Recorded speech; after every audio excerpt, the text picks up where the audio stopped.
ባለፉት 3 ወራት ትልልቅ ስራዎች ሰርተንበታል ብዬ የማስብበት ጊዜ ነው።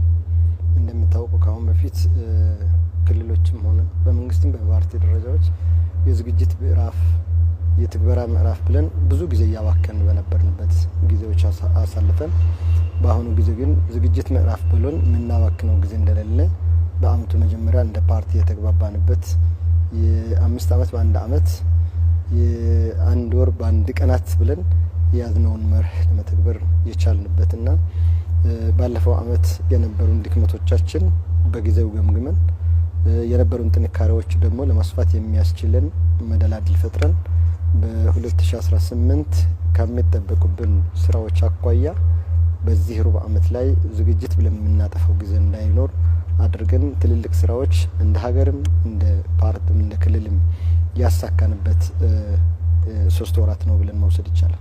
መጀመሪያ ብልጽግና ፓርቲ ለችግሮች የማይንበረከክ ችግሮችን እንደ መፍትሄ የሚወስድ ከችግሮች መማር በችግሮች ችግሮች ቢያጋጥሙትም ለችግሮች እጅ የማይሰጥ ፓርቲ ነው። ይሄ ፓርቲ ሲነሳም ያጋጠማቸው ችግሮች አሉ። እነዛ ችግሮች በሙሉ ለዚህ ፓርቲ ትምህርት ብለን የምንወስደው ነገር እንደሆነ ነው ያየነው። ለምን ብዙ ችግሮች ያጋጥመናል። እነዛ ችግሮች ግን ወደ እድል እየቀየርን ነው የመጣ ነው።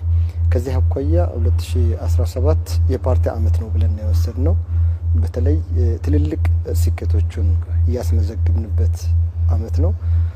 እንደ ምሳሌ እንኳን ብናነሳ ሁለተኛ መደበኛ ጉባኤ ያጠናቀቅንበት የ5 አመት ባለፈው 5 የፓርቲ 5 አመታት እቅድ አፈጻጸም የገመገምንበት የፓርቲ ከተመሰረተበት ጊዜ የምስረታ አመታትን ያከበርንበትና አጠቃላይ 2017 የፓርቲ አመት ብለን የምንወስደው አመት መሆን የሚችልበት ሁኔታዎች አሳልፈናል። ከዚህ አኳያ ትልልቅ ፕሮጀክቶች ካሁን በፊት ከነበረው ነባራዊ ሁኔታ ወጥተን በፕሮጀክቶች ላይ የነበሩን አፈጻጸሞች የነበሩን ድክመቶች አሻሽለን ፕሮጀክቶቹ ለፓርቲያችን ትልቅ ድል የሚያሳዩ ነገሮች አድርገን ነው ያሳለፍነው።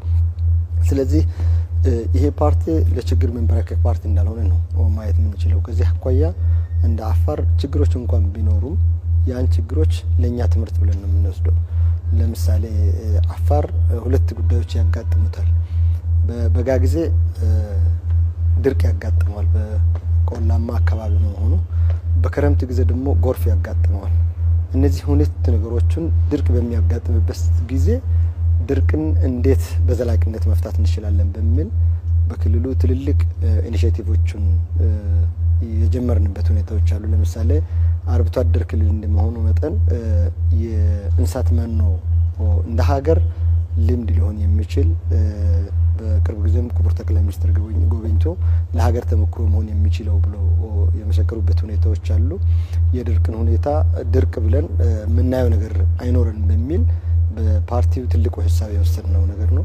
ሁለተኛም በክረምት ጊዜ ደግሞ በጎርፍ ነበር አፋር የምትለቀለቀው፣ ችግር ያጋጠመ ነበር። እነዛ ችግር ለመቃለል ደግሞ ትናንት አዋሽን ጨምሮ ዝም ብሎ ሲፈስ የነበሩ ወንዞች ወደ ጥቅም የመቀየር አፋር በረሃ ሲባል የነበረውን አፋር ወደ ለም አገር የመቀየርና አፋር ላይ የሚበቅል ነገር የለም የተሰጠውን ሊቀበል የሚችል መሬት መፍጠር የቻልንበት ነገሮች ናቸው። እነዚህ 2ቱ ግን አፋር ላይ ትልቅ ቻሌንጆች ነበሩ ባለፉት ዘመናት ማለት ነው።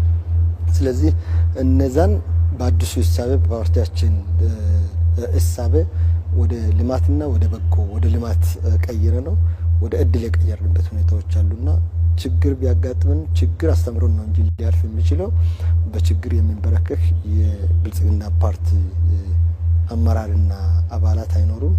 እንደ መንግስትም ገዢ ፓርቲ በመሆናችን መሪ ፓርቲ በመሆናችን የፓርቲን እሳቤ ከዳር ለማድረስ ነው ጥረት እያደረግን ያለነውና በመንግስትም በፓርቲም ሊያጋጥሙ የሚችሉ ነገሮች መጀመሪያውኑ ፕሬዲክት የማድረግ እድል ተፈጥሯል።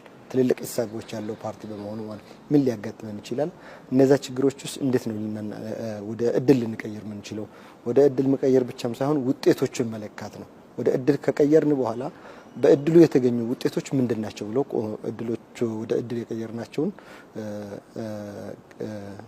መሰናክሎቹን ወደ ውጤት ቀይረን ውጤቱ ምንድናቸው ምንድነው ያገኘናቸው ከዚህ ከተጠቃሚነት አኳያ ብለን እየቀየርን ያለንበት ጊዜያት ነውና በችግር መንበርከክ ሳይሆን በችግር ተምረን ለሌላ ጊዜ ችግር እንዳያጋጥመን የምንማርበት ችግሩን ቀርፈን የምናልፍበት ሁኔታዎች ነው እየተፈጠሩ ያሉት።